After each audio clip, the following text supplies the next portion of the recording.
Hello students, आज आपका ये जो चैप्टर स्टार्ट करने जा रहा हूँ, चैप्टर 4 है सीबीएसई में 11th क्लास में मोशन इन प्लेन।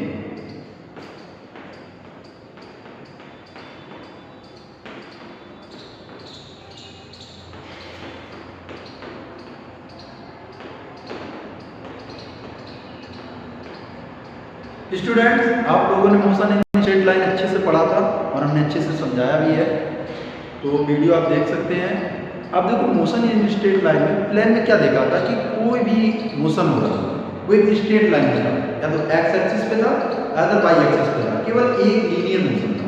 लेकिन अब हम जब प्लेन में स्टडी करेंगे मोशन को तो क्या देखेंगे कि जो बॉडी का मोशन होगा वो दो एक्सिस में होगा, एक्स में भी होगा, वाई में भी हो सकता है, या वाई एक्स में हो सकता है, या वाई जेड में हो, या जेड एक्स में हो, किसी ना किसी प्लेन में हो सकता है। जैसे कि हमारा एक एरिया, एक सरफेस, एक प्लेन हो गया, इस तरीके के मोशन में स्टडी करते हैं।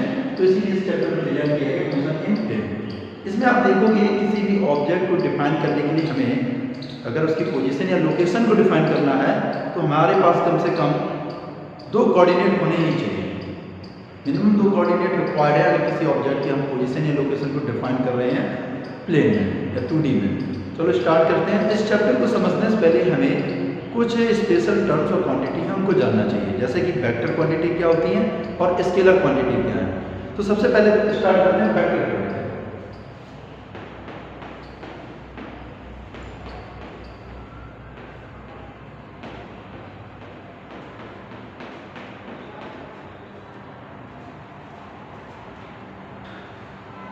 तो in vector quantity are those quantity which have magnitude and direction to explain its position और location।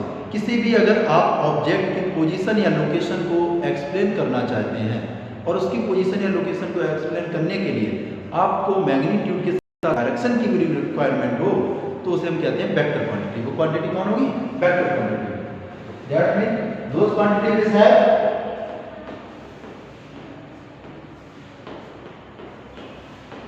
magnitude and direction।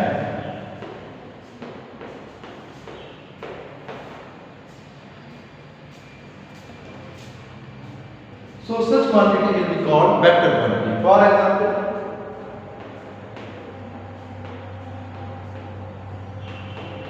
velocity, displacement, force,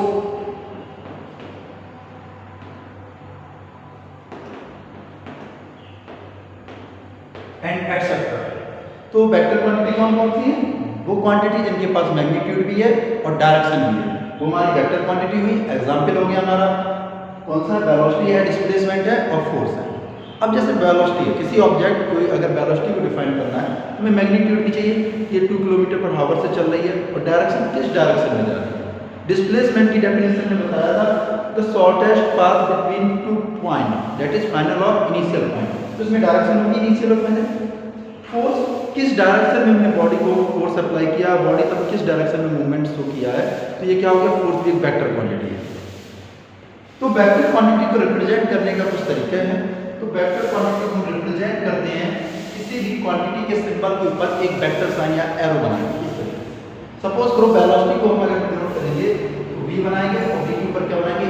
arrow बनाएंगे। इस तरीके से हम क्वांटिटी को वेक्टर साइन में डिनोट करते हैं। सपोज कर लो डिस्प्लेसमेंट के लिए सिंबल s दे रहे हो तो वेक्टर साइन बनाओ। अगर वेक्टर साइन नहीं बनाओगे तो s क्या बन जाएगा? डिस्टेंस बन जाएगा। और वेलोसिटी के ऊपर अगर v के ऊपर आप वेक्टर नहीं बनाओगे तो स्पीड बन जाएगा। तो क्या कोई भी क्वांटिटी होगी, अगर आपको ये शो करना है ये वेक्टर क्वांटिटी है तो उस पर क्या एक एरो बनाओगे।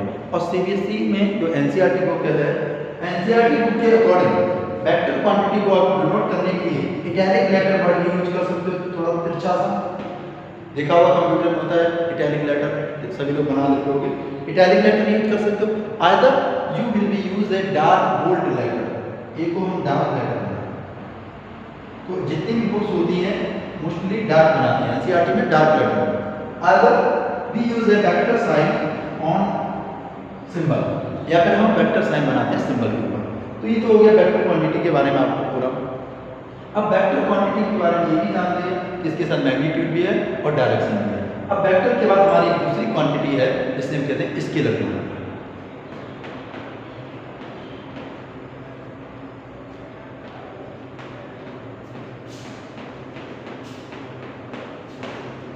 Scalar quantity are those quantity which have only magnitude not direction. ऐसी क्वांटिटी जिनको डिफाइन करने के लिए आपको सिर्फ और सिर्फ केवल और केवल मैग्नीट्यूड की रिक्वायरमेंट हो, डायरेक्शन की कोई रिक्वायरमेंट ना हो, वो सारी क्वांटिटी कौन सी हो जाएंगी? स्केलर। सपोज आप अपने घर से स्कूल जाते हैं तो आप कोई पूछता है कितनी स्पीड से गए, तो आपने क्या बताया? 2 किलोमीटर पर आवर की स्पीड से आया। तो क्या उसमें डायरेक्शन बताने की जरूरत थी? नहीं थी ना। तो ये क्या होगी? Scalar quantity. ऐसी क्वांटिटी जिसको डिफाइन करने के लिए सिर्फ और सिर्फ अगर हमें मैग्नीट्यूड की रिक्वायरमेंट है तो सारी स्केलर क्वांटिटी होगी। फॉर एग्जाम्पल डिस्टेंस, कितना डिस्टेंस कवर है? घर से आपकी स्कूल की डिस्टेंस कितनी है? 5 किलोमीटर है, तो सफिशियंट है बताने के लिए। तो ये डिस्टेंस हुआ एग्जाम्पल में।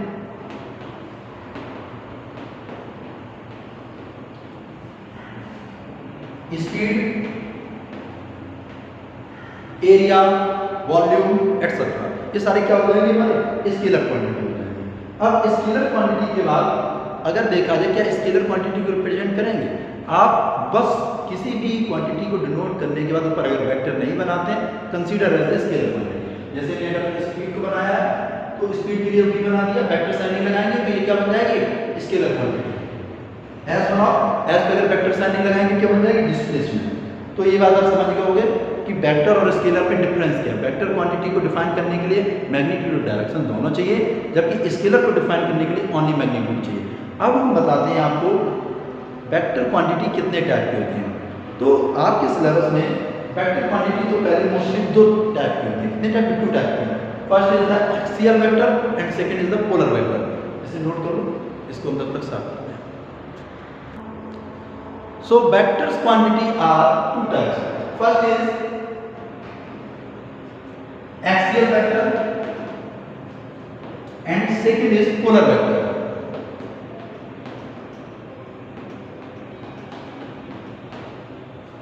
So now अगर आप वेक्टर क्वांटिटी को डिफाइन करना चाहते हैं, बताओ कौन क्वांटिटी वेक्टर है, कौन सी स्केलर है, तो आपको ये समझना पड़ेगा वेक्टर किस टाइप का है। तो वेक्टर 2 तरीके का हो सकता है, या तो वो एक्सियल होगा अदर एक पोलर होगा। तो एक्सियल वेक्टर और पोलर वेक्टर क्या है?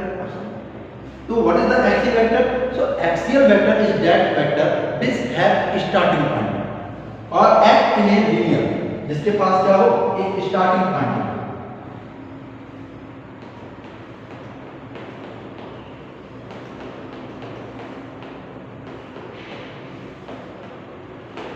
That vector which have starting point is called axial vector. So now what is the polar vector? That vector which shows the rotational effect. किसी body पे जो rotational effect हो रहा है, किसी बोतल की अगर कैप को ऑन करते हैं तो ऐसे रोटेट होगा कि नहीं होगा? तो ऐसा वेक्टर जो रोटेशनल इफेक्ट को शो करे, किसी डोर को बंद ऑन क्लोज करते इस तरीके से बंद करेंगे खोलेंगे तो डायरेक्शन शो हो रही है कि नहीं, बाहर जा रहा है कि अंदर की हो रहा है फोर्स। तो इस तरीके से ऐसे वेक्टर जो वेक्टर ये शो करें कि रोटेशनल इफेक्ट क्या है इसका, तो वो हमारे क्या होगा? पोलर वेक्टर होगा।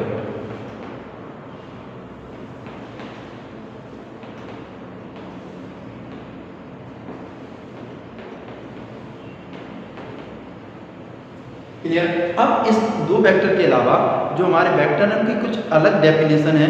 उनकी मैग्नीट्यूड से अगर कंपेयर किया जाए, उनकी डायरेक्शन से कंपेयर किया जाए, तो there are some types of different vector. So definition उनकी क्या है? एक एक वेक्टर को आप समझेंगे और उनके बीच में क्या डिफरेंस है ये भी आप समझेंगे। इसको आप नोट कर लो, मैं साइड से। तो आइए देखते हैं डिफरेंट टाइप ऑफ वेक्टर्स।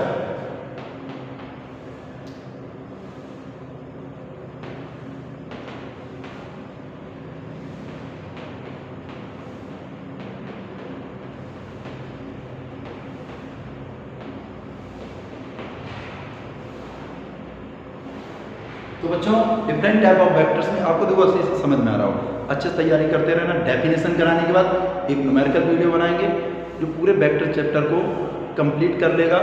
आपके प्रीवियस ये जो क्वेश्चन है, चाहे क्लासेस वाइज के हो, चाहे प्रीवियस नीट या जेईई पूछेगा। तो डिफरेंट टाइप ऑफ वेक्टर में हमारा फर्स्ट टाइप का वेक्टर है इक्वल वेक्टर।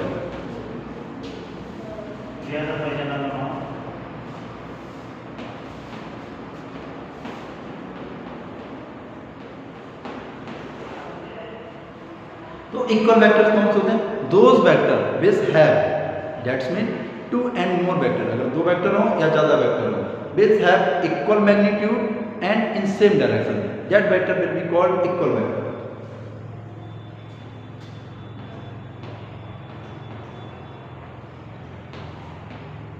फॉर एग्जाम्पल यहाँ पे दो वेक्टर है, एक वेक्टर ए है, एक वेक्टर बी है, वेक्टर साइन बना हुआ है, दोनों वेक्टर है। अगर इनका मैग्नीट्यूड बराबर और सेम डायरेक्शन में हो तो ये कौन से बन जाएंगे? हमारे इक्वल वेक्टर हो जाएंगे। सबसे पहले समझ लेते हैं मैग्नीट्यूड क्या है, या मैग्नीट्यूड ऑफ वेक्टर या मॉडुलस ऑफ वेक्टर।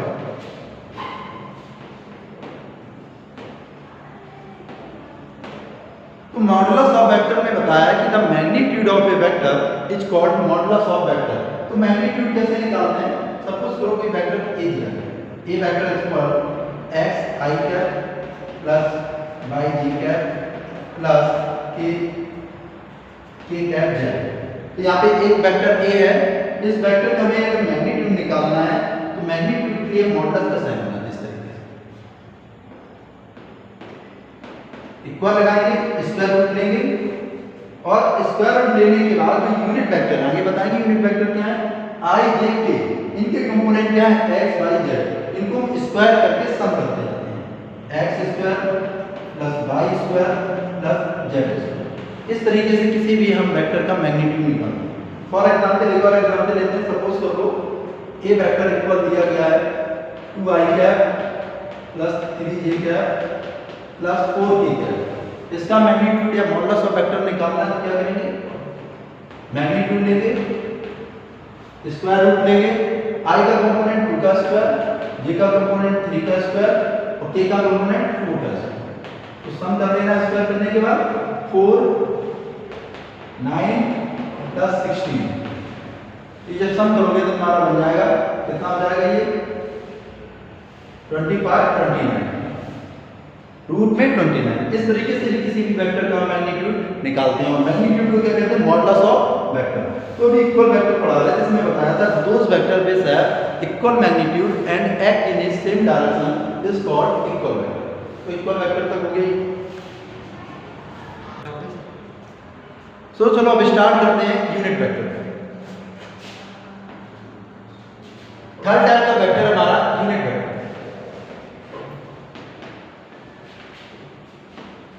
अभी बताया इक्वल वेक्टर और उसके साथ इक्वल वेक्टर के बाद बताया आपको मॉडुलस ऑफ वेक्टर कैसे निकालते हैं। अब इसके बाद समझ लो यूनिट वेक्टर। तो that vector which have unit magnitude या modulus of vector is a unit, that's mean अगर ए वेक्टर दिया गया है उसका अगर मॉडुलस निकालें, मैग्नीट्यूड निकालें, अगर वो 1 आ जाता है तो वो हमारा क्या हो जाएगा, यूनिट वेक्टर हो जाएगा।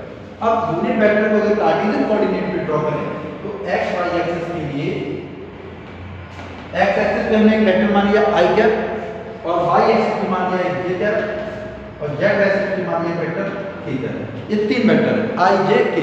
इन वेक्टर को हम यूनिट वेक्टर कहेंगे because the magnitude of i cap and j cap and k cap is equal to क्या है, का यूनिट वेक्टर 1 है। अगर कोई भी वेक्टर आप निकाल ले उसका मैग्नीट्यूड अगर हमारे पास 1 हो जाए तो क्या होगा, यूनिट वेक्टर होगा। अब यूनिट वेक्टर को डिनोट करने के लिए किसी भी वेक्टर किसी भी क्वांटिटी के सिंबल के ऊपर एक हम कैप वर्ड यूज करें, ए कैप।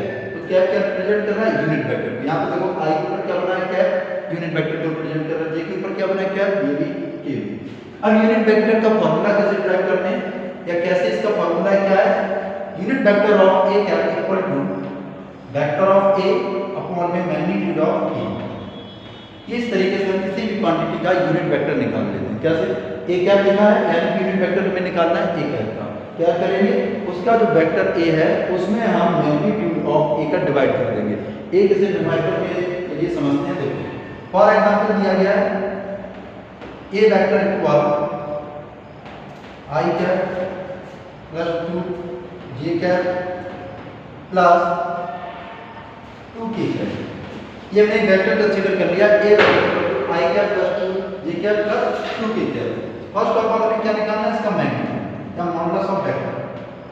तो मॉडुलस ऑफ वेक्टर में बताया कि स्क्वायर रूट लेंगे, उसमें क्या करेंगे, i का कंपोनेंट क्या है यहाँ पर 1 का स्क्वायर प्लस j का कंपोनेंट क्या है 2 का स्क्वायर, फिर यहाँ पे अगेन k का कंपोनेंट क्या है 2 का स्क्वायर। तो मैग्नीट्यूड ऑफ ए वेक्टर निकाला, हमारे पास रिजल्ट आ गया 2 का स्क्वायर 4, इधर भी 4 और 4 4 क्या हो गया 5, स्क्वायर रूट 5। तो modulus of vector A is 5.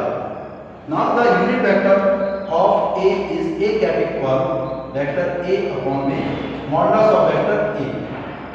So given vector जो दिया गया था अपने को I cap plus 2j cap plus का 2k cap upon में modulus of vector कितना रखा √5 पे डिवाइड। इस तरीके से हम किसी भी वेक्टर का यूनिट वेक्टर निकाल सकते हैं। तो 3 वेक्टर के टाइप हो गए। 4th टाइप है, जल्दी से समझ लो। 4th टाइप ये है हमारा vector unequal vector. Those vector which have equal magnitude but in opposite direction is called unequal vector. तो अनइक्वल वेक्टर में क्या बता, those vector which have unequal magnitude but in same direction is called unequal vector. Same as here क्या है यहाँ पे negative vector. Those vector ऐसे vector जिनके पास कैसा हो, मैग्नीट्यूड तो समान इक्वल हो लेकिन डायरेक्शन कैसी हो, अपोजिट हो, उन्हें क्या कहते थे, नेगेटिव वेक्टर। एग्जांपल में जैसे ए वेक्टर इधर है और बी वेक्टर इस डायरेक्शन में बना दो, तो वेक्टर ए का मैग्नीट्यूड और वेक्टर बी का कैसा होना चाहिए, इक्वल होना चाहिए। ये वेक्टर नेगेटिव वेक्टर, समझ में आया। और इसके बाद एक और हमारा बताया था कोप्लानर वेक्टर। कोप्लानर वेक्टर क्या था, those vector which lie in same plane. ऐसे वेक्टर जो एक ही प्लेन के अंदर एग्जिस्ट करते हैं वो हमारे कैसे वेक्टर हो जाते हैं, कोप्लानर वेक्टर हो जाते हैं। सपोज ये पूरा एक बड़े प्लेन के तरीके से यहाँ पे कोई भी किसी भी डायरेक्शन में वेक्टर ड्रॉ करो। वेक्टर ए इस डायरेक्शन में है, वेक्टर बी इधर है और वेक्टर सी इधर है। तो ये पूरा जो एरिया है यहाँ पे एक ही प्लेन को है। तो इस तरीके से इस प्लेन में जितने भी वेक्टर बने हैं वो क्या होंगे, कोप्लानर वेक्टर होंगे।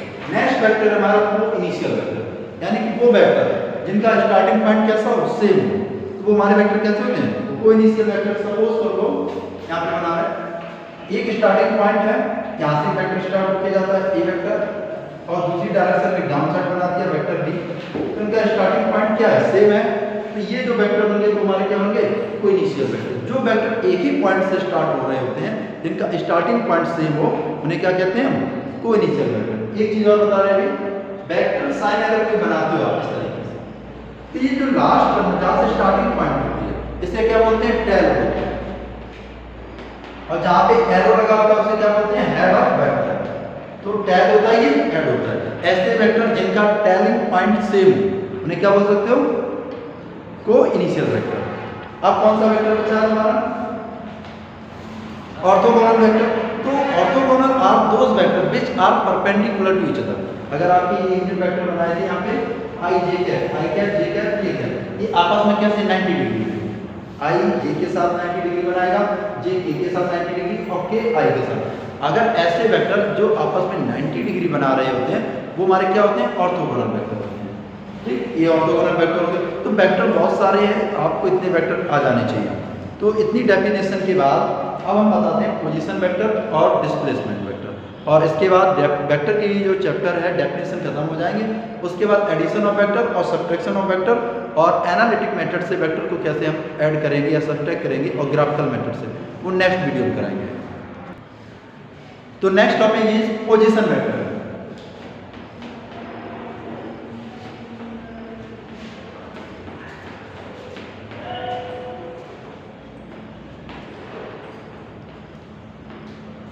तो पोजीशन वेक्टर में क्या बताया, that vector which shows the position of object and direction is called positional vector. Suppose करो एक कार्टेशियन कोऑर्डिनेट है, ये हमारा आई कैप है, यूनिट वेक्टर ये जे कैप है, ये के कैप है। अगर मैं किसी भी ऑब्जेक्ट को यहाँ पे प्लेस कर दिया पी पॉइंट में, तो इसकी जब हमें पोजीशन या लोकेशन को डिफाइन करना है तो एक रेफरेंस पॉइंट हम कंसीडर करते हैं ओ, जहाँ पे ये सारे के सारे हमारे क्या कर रहे हैं, इंटरसेक्ट कर रहे हैं। तो रेफरेंस पॉइंट के रिस्पेक्ट में इसकी जो पोजीशन है, इसकी जो लोकेशन है, इसको डिनोट करने के लिए जिस वेक्टर को यूज करते हैं उसे कहते हैं पोजीशनल वेक्टर। तो सपोज करते हैं पोजीशनल वेक्टर यहाँ पे आर वेक्टर है। आर वेक्टर इक्वल ये एक्स वाई डायरेक्शन में है, तो एक्स आई कैप प्लस वाई जे कैप प्लस के Z. So now the definition of position vector, that vector which shows the position of object with reference to a reference point with respect to a reference point या origin is called positional vector. Now here vector r is a positional vector, so you can write as OP vector equal R vector and such xi cap plus yj cap plus zk cap. तो अगर किसी को आपको position vector निकालना है तो हमें क्या निकालना पड़ेगा, किसी रेफरेंस पॉइंट से उसकी R वेक्टर की वैल्यू निकालनी पड़ेगी। अब इसके बाद हमारा नेक्स्ट वेक्टर है displacement vector. So what is the displacement vector? That vector which shows the how and in which direction a body is displaced. किस डायरेक्शन में कोई भी बॉडी कितनी डिस्प्लेस हुई है उसे क्या कहते हैं, डिस्प्लेसमेंट वेक्टर कहते हैं। तो डिस्प्लेसमेंट वेक्टर की सपोज कर लो एक बॉडी की P से डिस्प्लेस होकर हमारी Q बॉडी के अंदर इस तरीके से। अब इसका कितना डिस्प्लेसमेंट हुआ है इसको डिफाइन करने के लिए पहले हमें ऑरिजिन पॉइंट से P तक वेक्टर ड्रॉ करना है, फिर ऑरिजिन से लेकर Q तक एक वेक्टर ड्रॉ करना है। अगर ऊपर वाला वेक्टर r1 है तो नीचे वाला वेक्टर क्या हो गया r2। So now here the vector r is a positional vector. तो वेक्टर r यहां पे क्या है, पोजीशनल वेक्टर है। तो positional vector r vector positional vector है किसके रिस्पेक्ट में, p से q के रिस्पेक्ट में। और यहां पे r1 पोजीशनल वेक्टर कहां से, o से लेके p के रिस्पेक्ट में, और r2 पोजीशनल वेक्टर है o से लेके q के रिस्पेक्ट में। तो डिस्प्लेसमेंट वेक्टर जो हमारा r है वो क्या होगा, r2 vector minus r1 vector. यानी कि अगर जो हमारा रिजल्टेंट वेक्टर r बन रहा है r2 वेक्टर में से r1 वेक्टर को सब्ट्रैक्ट कर देंगे तो ये हमारा डिस्प्लेसमेंट वेक्टर बन जाएगा। तो अभी आप लोगों ने जान लिया पोजीशनल वेक्टर को कैसे डिफाइन करेंगे, r1 equal x1 i cap plus y j cap plus z k cap. यहाँ पे y1 z1 और x1 ले रहे हैं, कंसीडर कर ले रहे हैं कि पॉइंट पे कोऑर्डिनेट x1 y1 और z1 है, और y2 पॉइंट पे हमारी कोऑर्डिनेट x2, y2 और z2 है। तो ये सा OP vector equal to R vector. अब OQ वेक्टर निकालो, OQ vector equal to R2 vector equal x2 i cap plus y2 j cap plus z2 k cap. ये दो वेक्टर हो गए, इसमें वैल्यू रख दो और सब्ट्रैक्ट कर दो। तो हमने क्या किया, x2 minus x1 i cap plus y2 minus y1 j cap plus z2 minus z1 k cap. इस तरीके से हम किसी भी वेक्टर का डिस्प्लेसमेंट निकाल सकते हैं, उसके फाइनल पोजीशन वेक्टर से इनिशियल पोजीशन वेक्टर को सब्ट्रैक्ट करते हैं। अब जो हमारा नेक्स्ट वीडियो रहेगा उसमें addition of vector and subtraction of vector by graphical method और एनालिटिकल मेथड से करवाएंगे।